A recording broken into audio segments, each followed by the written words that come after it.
Okay, so chapter 8, PPE, long-term eyesight. Okay, I think the remembrance days is coming.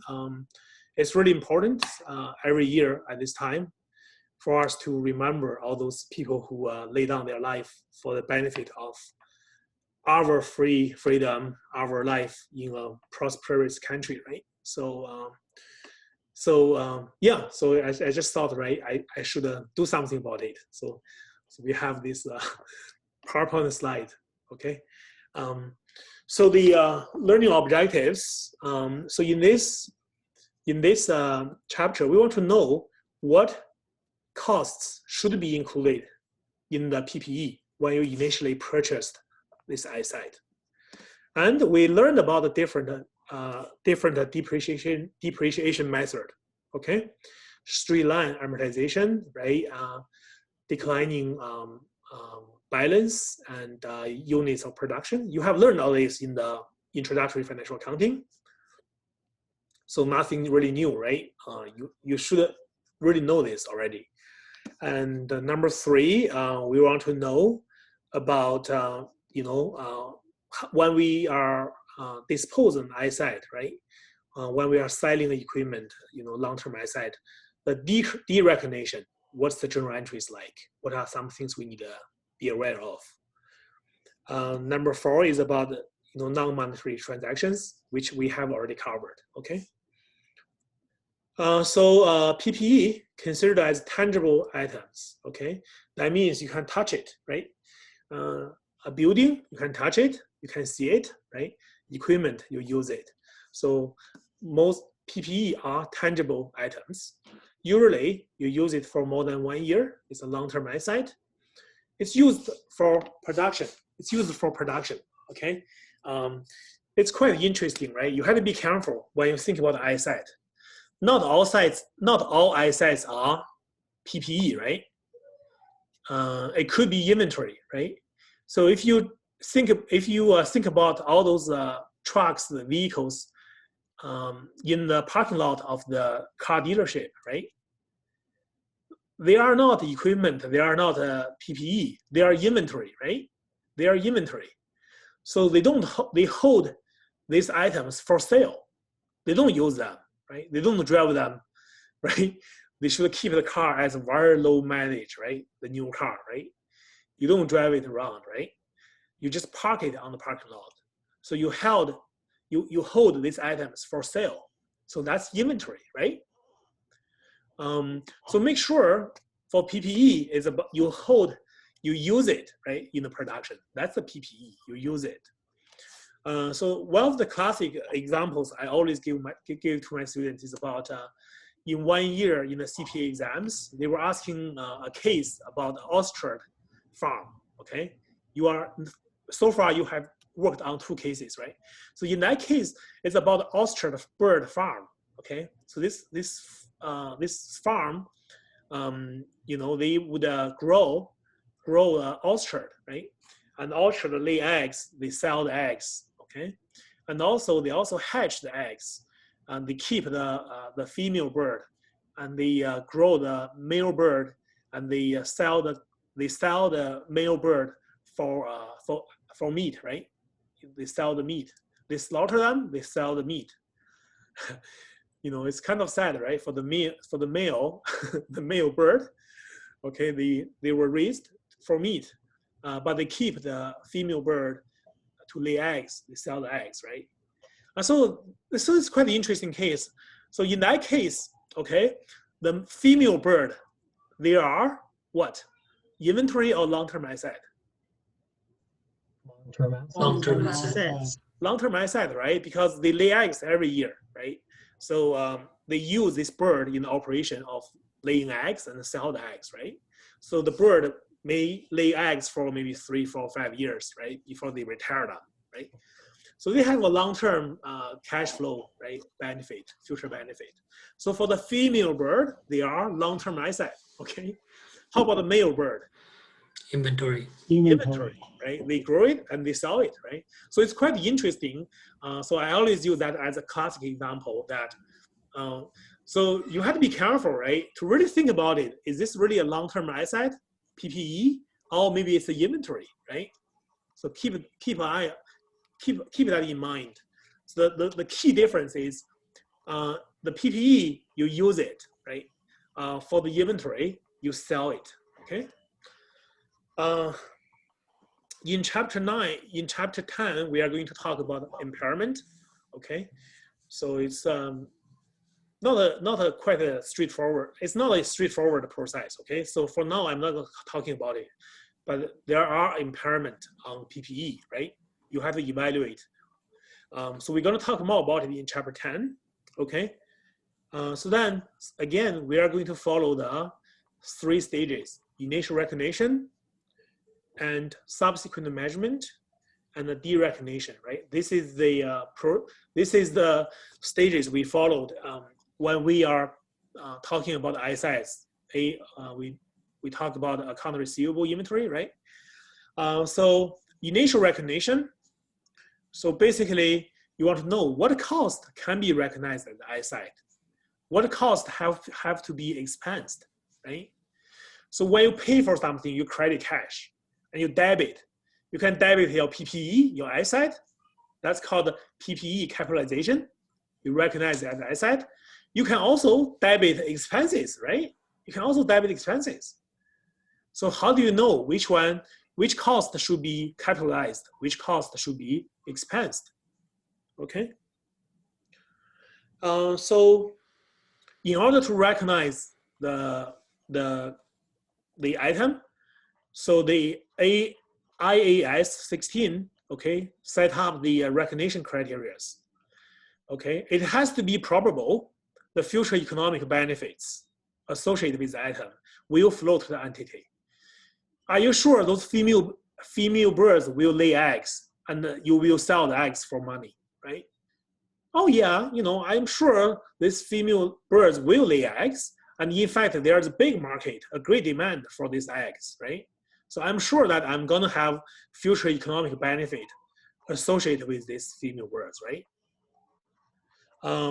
So then the cost of the item can be measured reliably, right? So remember, if you cannot measure with reliability, you cannot recognize it, right? What's the value of the president of our university, right? You don't know, you can't measure it reliably, you should not recognize it, right? So then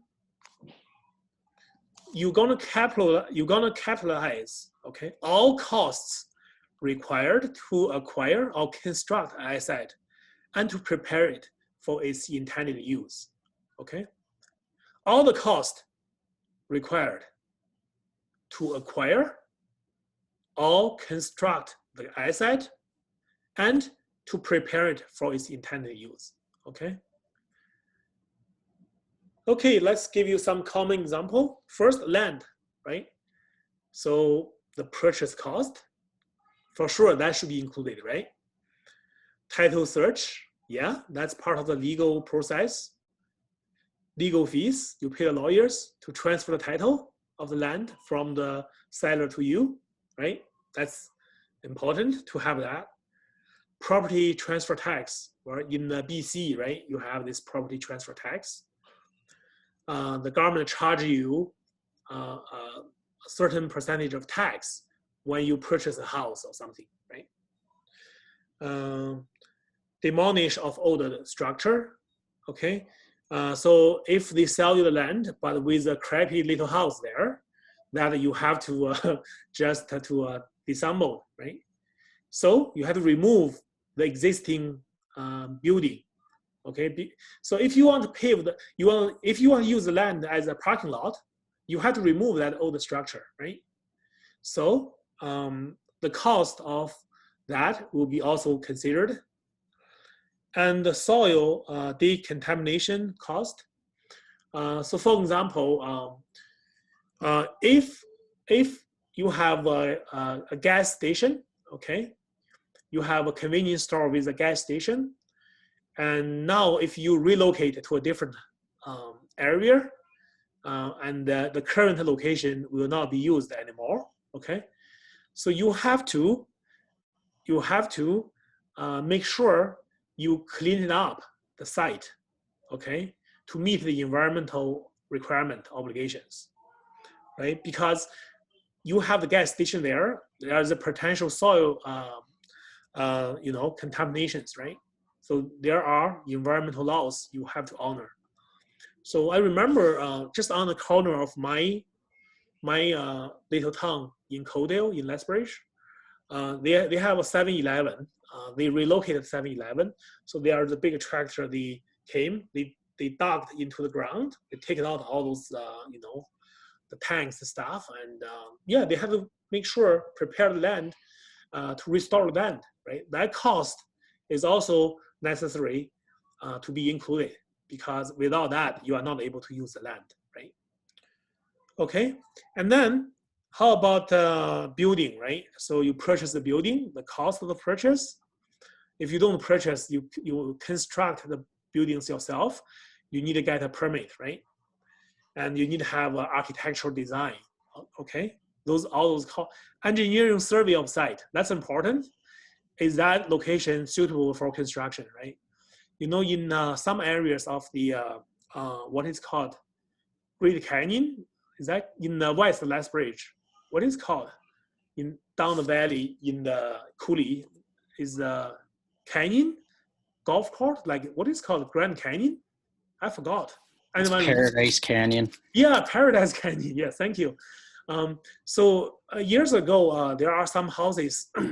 The foundation was wrong. Okay, I think the building basically sinked, and the building is gonna like split apart. Right, foundation was wrong. So it's really important that you have engineer survey to make sure, that location is suitable for building, right? And construction cost, right? And interest during the construction. If you had to borrow money, pay interest to construct the building, then the interest cost should be also part of the cost of the building, right? So the equipment, right? So you purchase the equipment, you pay some sales tax, and you have to bring the equipment to your location, the transportation, delivery, insurance, right?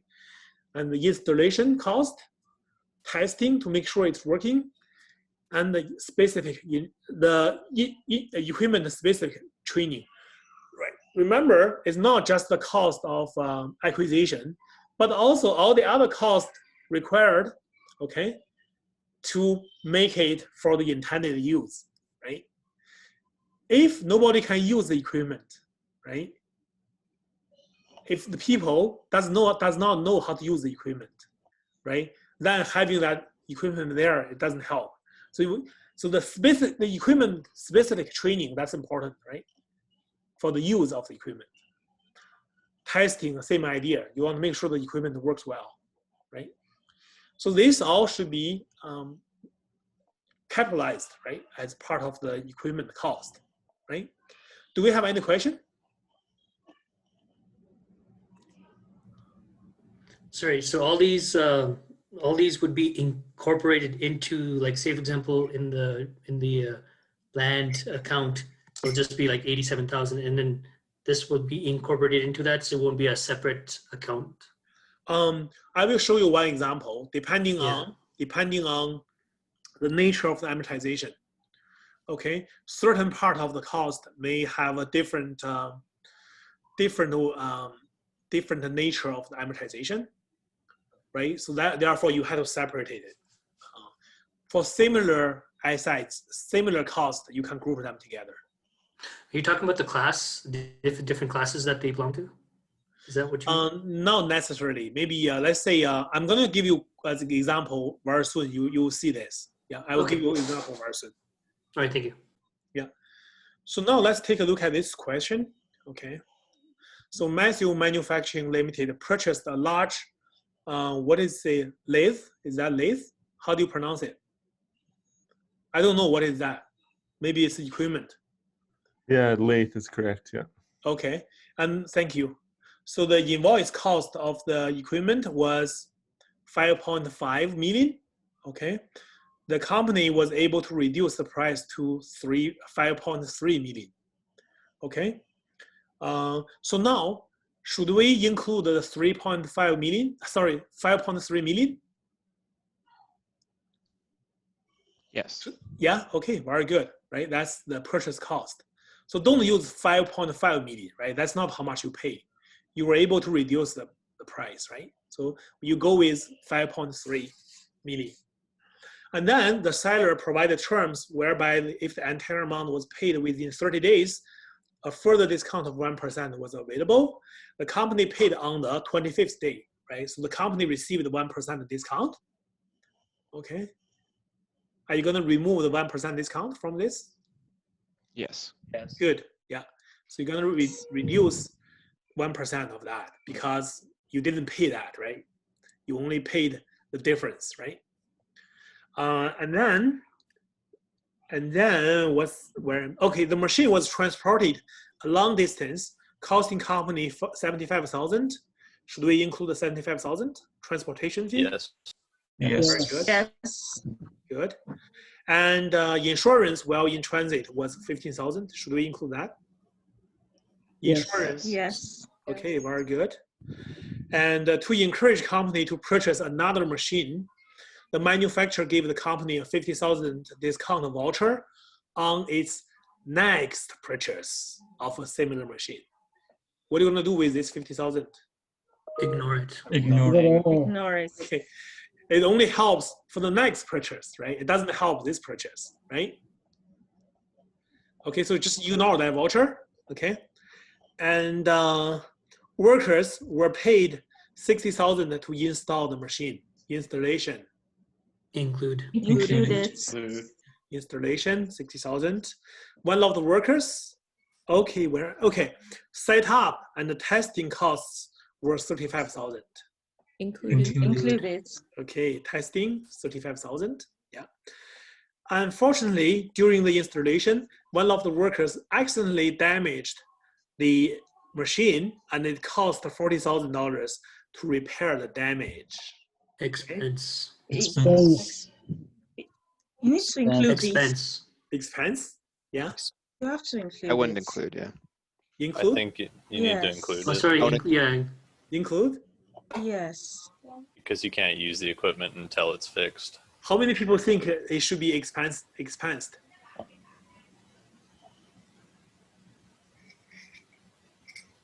If you think it should be expensed, please say it. I was originally thinking it, but because it's related to the capital of the installation, then I was like, no, that wouldn't be. Okay. So I want you to think about this, right? So basically, you include it, right? So the value of the of this equipment increased by 40,000, right? What if, let's say, another 10 workers did the same thing, right? That means you're gonna include this 10 times, right? So that will be $400,000 to be added to this account. So now your equipment is $400,000 more, right? Think about that. So this way they damaged one time, right? So 40,000, you think you should include it. What if it's damaged over and over 10 times, right? So that would be like 400,000. So then you are going to include it, right?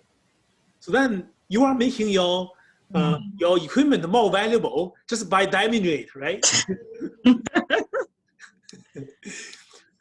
So did you create any value for the equipment by damaging the equipment? No. No. No. So your equipment only worth more money when it's more useful, right?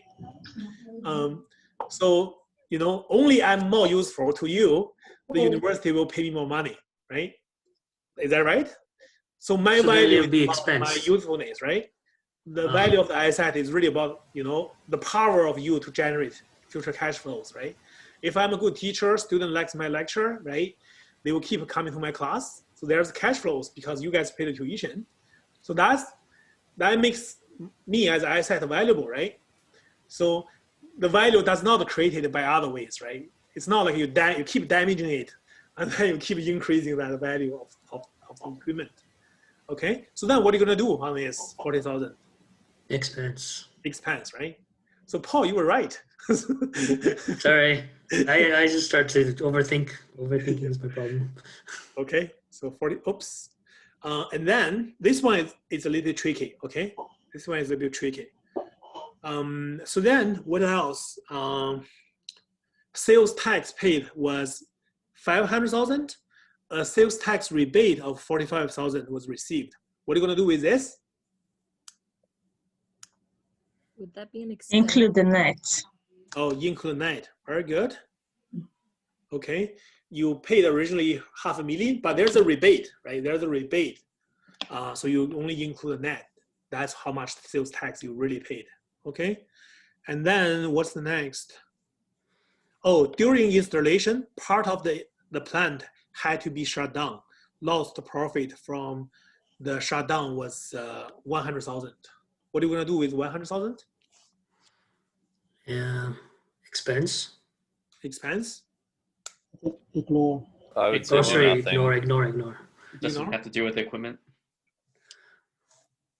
What is Big the cost expense. is? Can anyone tell me a term for this cost?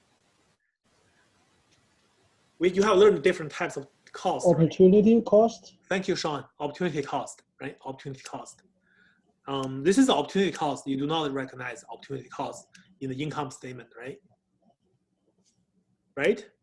You are not saying that, I'm doing business with you, but if I do business with another person, I'm going to have this much revenue. And now I don't do business with that company, I lose the profit. You don't recognize that, right? In the financial statement, we do not deal with opportunity cost, right? And again, right? Again, you do not you do not recognize the opportunity cost. You cannot expense it. Okay.